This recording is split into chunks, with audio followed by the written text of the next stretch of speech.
Saya Idris SPD dalam guru penggerak angkatan ke-8 Kabupaten Pindrang. Pada hari ini insya Allah saya akan membawakan materi aksi nyata diseminasi modul 14, di mana pada kesempatan hari ini aksi nyata yaitu budaya positif di sekolah. Seperti yang ada judulnya di atas, diseminasi aksi nyata modul 14 budaya positif di sekolah oleh Idris SPD. Jadi kemudian selanjutnya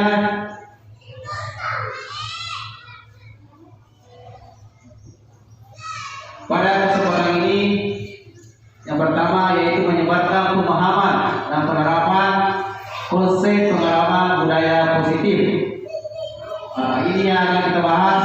Ada beberapa. Yang pertama, perubahan paradigma belajar. Kedua, disiplin positif. Kemudian motivasi pelaku manusia. Kemudian kebutuhan dasar manusia. Kemudian posisi kontrol. Kemudian ada keyakinan kelas dan segitiga restitusi. Dan insya Allah ini akan kita bahas. Yang pertama, guru yang baik adalah guru yang mampu menerapkan budaya positif di sekolah. Jadi sebelum saya lanjutkan, saya bertanya dulu, saya bisa jawab, kira-kira apa yang dimaksud dengan budaya positif? Ya, apa itu budaya positif? Ya, hasil karya manusia. Ya, hasil karya manusia, betul. Ya, apalagi? Jelasnya budaya positif adalah kegiatan yang berhubungan dengan kegiatan-kegiatan di sekolah yang nampaknya positif. Seperti penerapan disiplin, penerapan disiplin, kemudian mengumpul sampah, disuruh anak mengumpul sampah, itu adalah budaya positif. Budaya KB, karena itu sudah terkikis, jadi itu adalah termasuk budaya positif. Dan untuk jelasnya kita lanjut pada pembahasan selanjutnya. Kita masuk di pembahasan pertama adalah perubahan paradigma belajar. Ya, paradigma belajar yang harus diubah adalah yang dulunya kita menggunakan pembelajaran terpusat pada guru atau teacher center. Nah, sekarang pola pembelajaran sekarang sesuai dengan KHD yaitu student center, sudah terpusat kepada siswa. Jadi di mana kalau kita menggunakan pembelajaran, kita sebagai mediator saja, tidak menggunakan lagi sistem ceramah atau apa. Jadi kita gunakan pola untuk menerapkan konsep bahwa siswa yang aktif. Mungkin dulu ada kurikulum CBSA, cara belajar siswa aktif. Mungkin ini yang diadopsi sehingga kita bisa berubah pembelajaran. Jadi kalau kita mau anak-anak keluar untuk belajar, itu adalah perubahan paradigma. Dan usah kita bilang, kenapa anak kita belajar di luar? Hal itu adalah pembelajaran yang dilakukan secara kontekstual. Ya, jadi kita jangan menggunakan pola ceramah terus, karena dampaknya anak ngantuk. Ya sama sekarang kalau saya berceramah seperti ini, pasti hasilnya tidak sama kalau langsung siswa yang aktif. Kemudian yang kedua, disiplin positif. Ini salah satunya, yaitu mengajarkan anak untuk bertanggung jawab dan menumbuhkan kesadaran diri berdasarkan nilai kebajikan. Kira-kira apa nih maksud dengan nilai kebajikan kepada anak? Nah, contohnya itu tadi, bisa KB kalau lewat ya depan gurunya pungut sampah ya supaya bersih di rumah sekolah. Kemudian mengontrol diri dalam melakukan tindakan, ya itu salah satunya. Kemudian selanjutnya adalah memahami dan menyadari murid berdasarkan motivasi internal, bukan juga paksaan atau bagian. Ini positif ada namanya inquiry interesting, kesadaran dari dalam siswa, bukan eksternal. Eksternal itu jadi diakibatkan oleh adanya ancaman atau hukuman. Misalnya gurunya, kalau tidak kerjakan tugas, saya kasih nilai 0. Itu adalah sebuah ancaman. Nah, sekarang kita ubah menjadi inquiry berasal dari dalam siswa. Jadi kesadarannya muncul dari dalam siswa sendiri. Mengerjakan tugas harus selesai tepat waktu berdasarkan siswa. Jadi sebenarnya itu kalau ada itu saja habis menerima rapor, dikasih siswa anak buku. Sebenarnya proses seperti itu bukannya salah, tapi tidak tepat. Kenapa? Karena itu bisa membuat anak-anak yang lain merasa minder. Masa ada dikasih hadiah atau tidak. Makanya program pendidikan sekarang tidak menggunakan lagi ranking. Ya, di rapor itu tidak ada lagi ini. Yang ada itu adalah nilai ini saja. Kenapa tindakan? Karena itu supaya motivasi anak itu tidak ada kesenjangan. Jadi itu tidak ada lagi. Cuma yang di rapor itu adalah sebuah digunakan kata-kata untuk menghargai setiap anak. Lanjut, motivasi perilaku manusia. Ada beberapa motivasi perilaku manusia, yaitu untuk menghindari ketidaknyamanan atau hukuman. Yaitu biasanya orang kerja kalau menghindari aturan disiplin, sama kalau di perusahaan nanti status kerja kalau ada bos jadiai, kemudian mendapatkan imbalan atau penghargaan. Ini tadi saya bilang, ketika anak dikasih hadiah imbalan, akan nantinya secara otomatis akan mematikan motivasi intrinsiknya. Kenapa? Karena ini menganggap saya bekerja karena imbalan, jadi bukan dari dalam diri. Kemudian ini yang terakhir, ya ini yang dipakai untuk menjadi orang yang merdeka, ingin dan menghargai diri sendiri dengan nilai yang mereka percaya. Ini yang harus ditumbuhkan kepada anak-anak sekarang supaya kepercayaan diri, misalnya mengerjakan PR tidak dipaksa, mengungut sampah tidak dipaksa, membersihkan kelas tidak dipaksa. Inilah yang akan kita tumbuhkan sesuai dengan motivasi perilaku manusia. Selanjutnya ada posisi kontrol seorang guru. Ya, ini sebenarnya seorang guru harus kita miliki. Ada 5, yaitu kadang itu muncul guru sebagai penghukum. Ada toh?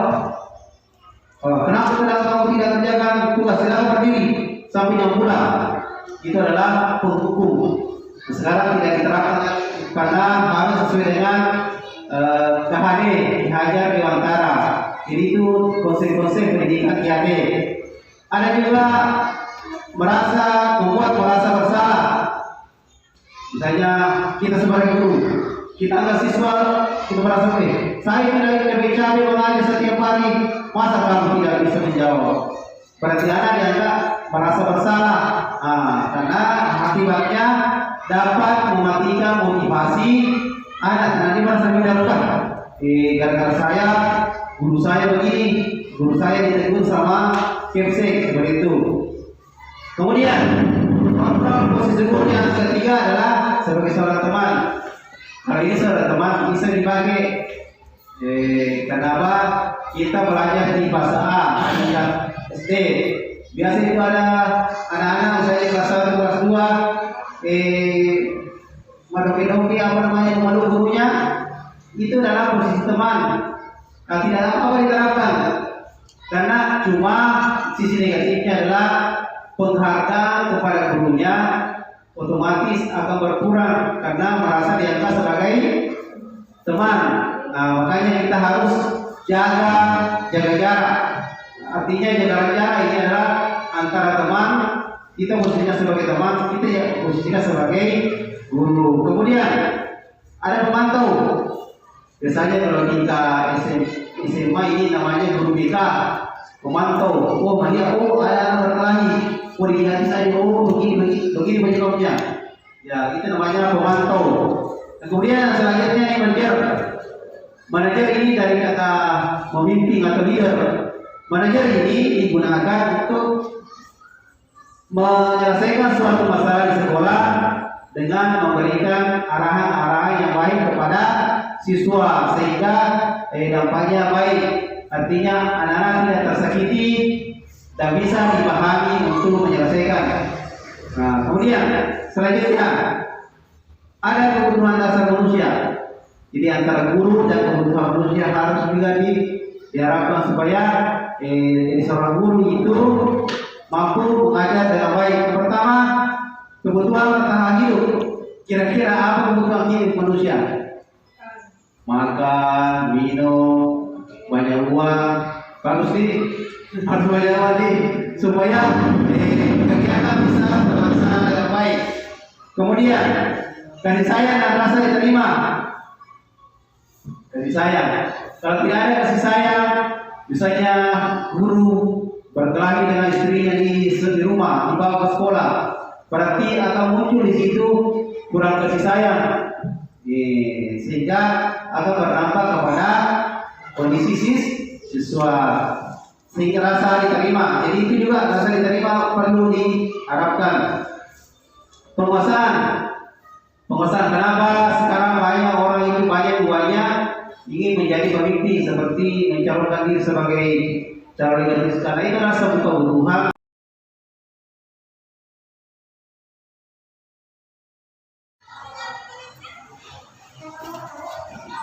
Oke, bismillahirrahmanirrahim. Assalamualaikum warahmatullahi wabarakatuh. Jadi hari ini sebelum kita belajar karena kita berada di tahun ajaran baru, maka sebelum kita belajar kita mau buat aturan kelas. Aturan kelas kan? Apa aturan kelasnya? Nah, nanti kita bahas. Aturan kelas sekarang dinamakan keyakinan kelas. Itu mau dipatuhi setiap anak-anak kelas 1 supaya dalam belajar nanti tidak lagi ada melanggar aturan yang telah kita buat. Yang pertama, kita buat aturan dulu. Pertama, 1. Apa aturan kelasnya? Apa lagi? Yang pertama dulu, kalau mau masuk kelas harus apa?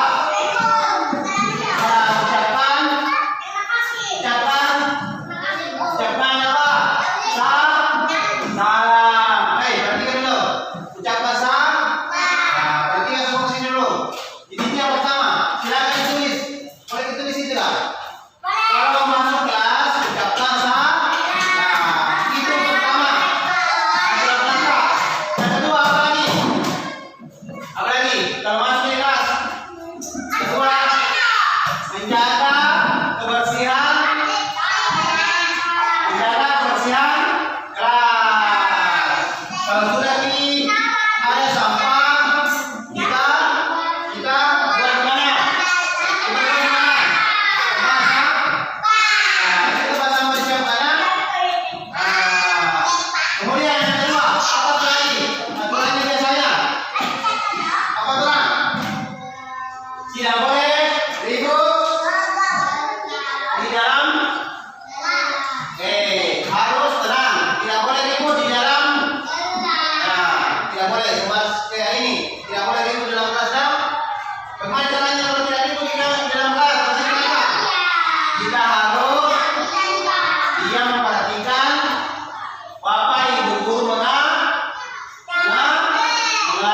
Harus diam, tidak boleh bicara sembarang. Seperti ini, selalu bicara sembarang. Nah, tidak boleh bicara sembarang. Nah, harus bisa diperhatikan diam semua. Coba perhatikan dulu diam. Semua diam. Tangan di atas meja diam semua. Diam. Semuanya diam. Coba diam. Duduk diam. Tidak ada kegiatan lain, diam. Coba diam. Tidak ada kegiatan lain. Duduk saja tenang. Coba perhatikan. Duduk tenang. Itu kayak baik kayak ini, diam tenang. Ya, tidak boleh bicara, tidak boleh main-main. Baik, coba diam tenang. Coba kat tepinya. Nah, berapa aturan kelas kita? Apa lagi? Tidak boleh mengganggu teman.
tidak boleh mengganggu, tidak boleh mengganggu, tidak boleh mengganggu.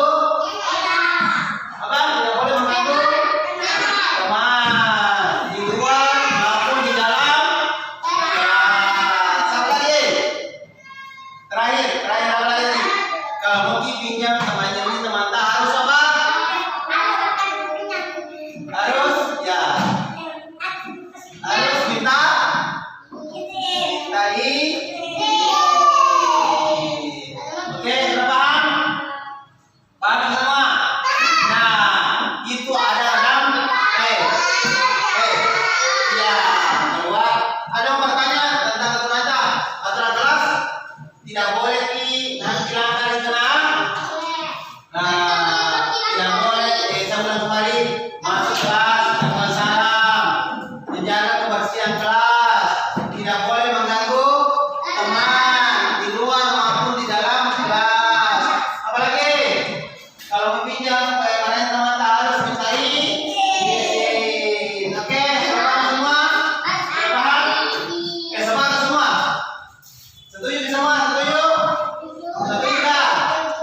Oke, setuju. Ya, ini yang sudah kita sudah tulis di sini. Sudah ditulis semua. Ada aturan kelas di sini semua ditulis. Nah, begini. Ada aturannya semua sudah tertulis di sini. Ini aturannya basta. Aturan kelas